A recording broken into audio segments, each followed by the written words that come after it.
Out here in the remote Yukon, we're building our off-grid home during peak inflation. No loans, just cash, grit, and a whole lot of improvising. This week started with an old hand push packer we borrowed from a friend to prep the ground for our forms. Somewhere in the middle, Brendon decided to multitask and shave, because who doesn't mix personal grooming with construction? The kids even pitched in. Turns out toddlers make the best four-persons. Then it was time to build the forms, which meant plenty of cutting, measuring, and one little math mistake that made our house 5.5 inches bigger. To square it all up, Brendon used the 3-4-5 method. I don't know if you've ever heard of the 3-4-5 method. And now the forms are all in place and we're one step closer to concrete.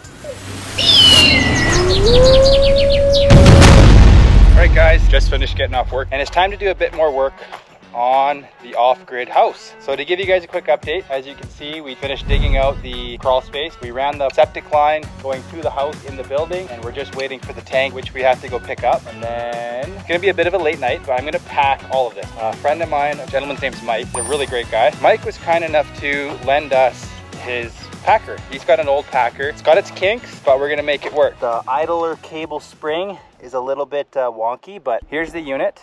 He didn't charge me for it, which was super awesome. As you guys may all know, building an off-grid property, trying to stay mortgage free, you have a tight budget. And we're gonna do a few passes and get this packed.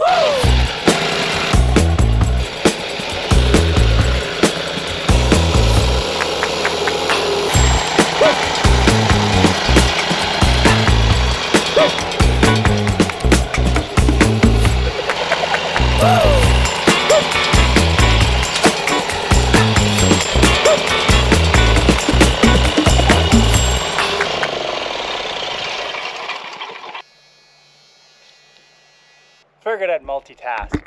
We got a couple passes in now. Packed that as well. I packed it with the excavator and then did a couple of passes with the packer. And then I have to throw gravel on here, which I'll do right now.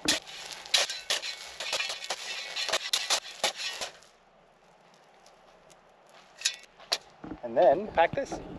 Probably give it a skip of water too for good measure and then do another pass. Let's skip to the good part.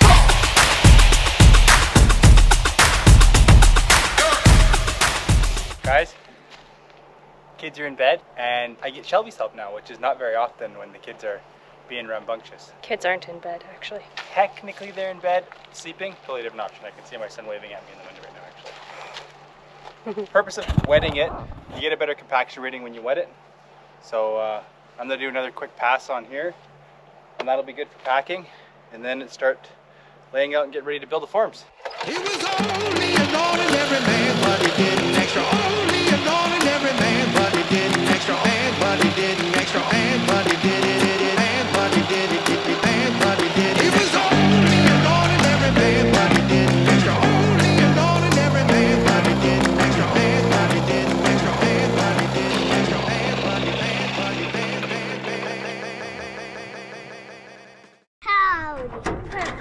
Oh, I can't cut wood without a skill saw. Should I use the new one? Brand spanking new. The one I got warranted.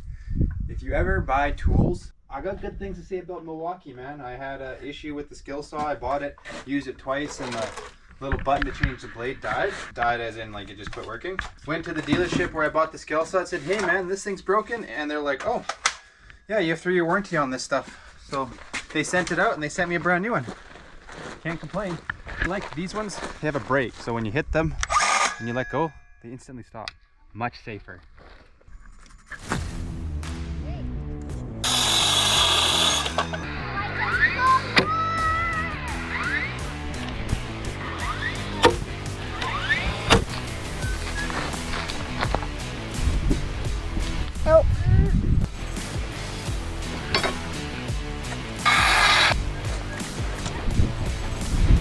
I need to figure out the distance added to the size of the building for the forms because the building itself is 48 and then I gotta do some math here. I'll show you. So the building itself, this wall right here is 48 feet.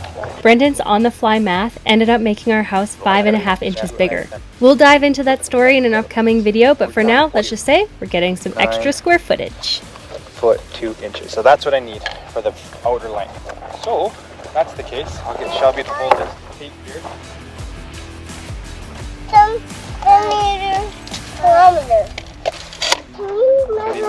16-footer. On this.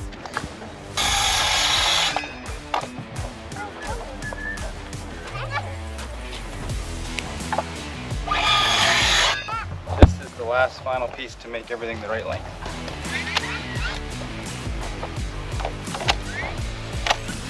There we go. I got annotate. I'm going to cut them 16 inches so that when I rip them off, I could utilize them for blocking in my studs up on the first floor.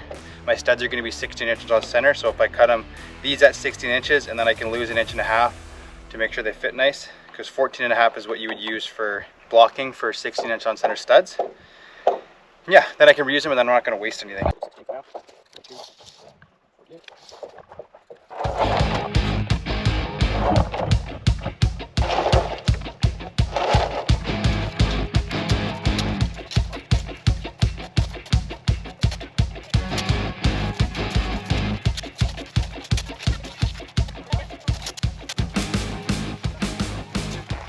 Okay, I need you to hold me on that center mark. Okay. Can you help me on that center market too? Or both of them? You hold it, okay? Keep holding it. Keep Good holding there, it. Shelby? Yep. Keep holding it. Okay, good. What the frick is going on here? That's the way the cookie crumbles. I'm Brendon now here, and we are here building a house in the north. That's called toenailing. We just toenailed that sucker on. That's not going nowhere.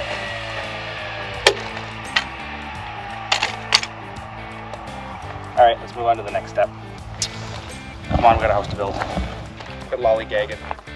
Now we got to account for the curvature of the earth. The house is so big. This part's a little difficult because math equation. Andrew, can you pass that block right there? You mean that big block? Yeah, I need that block. If you don't mind. Pass that. Perfect. Thanks, buddy. Awesome work. If I was your boss, I'd give you a raise. Yeah. Whoa! Daddy's strong, hey? Yeah. Daly's doing a rain dance. Woo! Through the pencil and everything. Woohoo! How's it building a house with little helpers that don't really help? Pretty helpful. How much farther along would you be right now? Probably done. It's a sign. Almost got it all done. Hello, hello. Just got off work today. So me and Zalia doing a bit more work on the house here. I gotta pretty much grab the rest of the rebar and lay it all in the footings. And then I gotta cut some PWF 2x4s and start laying them in every 6 to 8 feet. Just so we have something to nail the walls to while we're building. And then start pounding stakes and getting ready for concrete.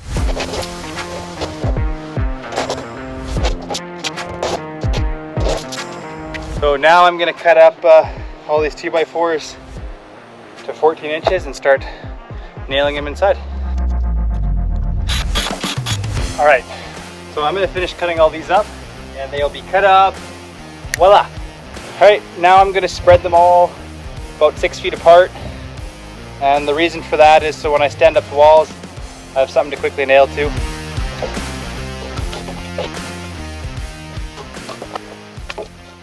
I guess it's dinner time. So I'm gonna go have a bite to eat and then I'm gonna come back out for probably at least another hour and a half.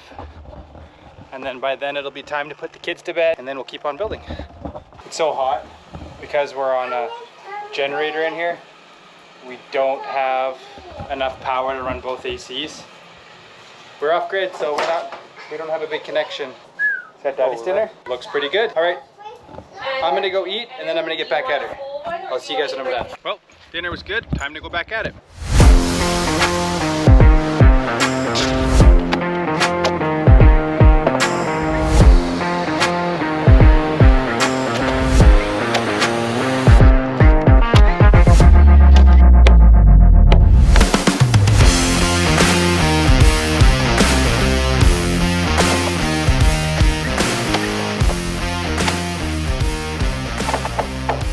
All right, before I do that far corner over there, I'm gonna get this side right here straightened out nice, so I have something to go off of.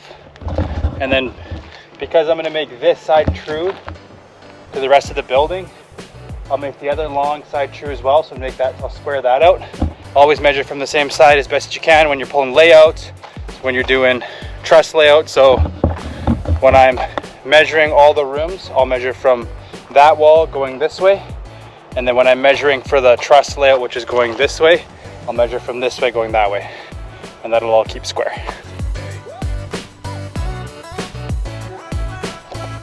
I did all the math earlier and cut everything to size. Once I nail all those 14-inch pieces over there, this 2x6 should suck up and be level with this one, if I did my math correctly.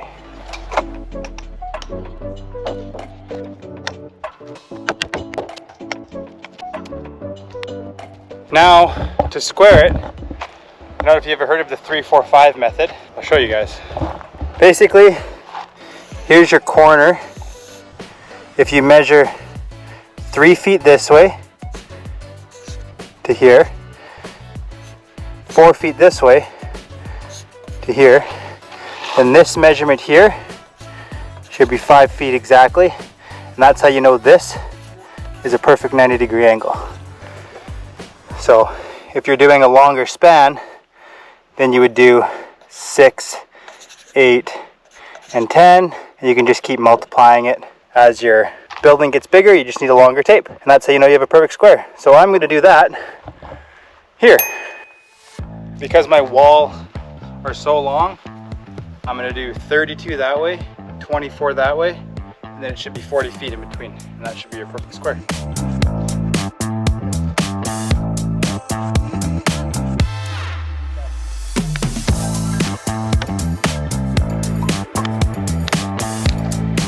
I got this wall straightened, strung line. I got this wall squared up and strung line. Tackling an entire house build by yourself, it's a lot of work.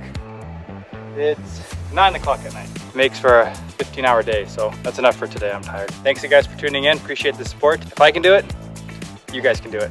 Cheers.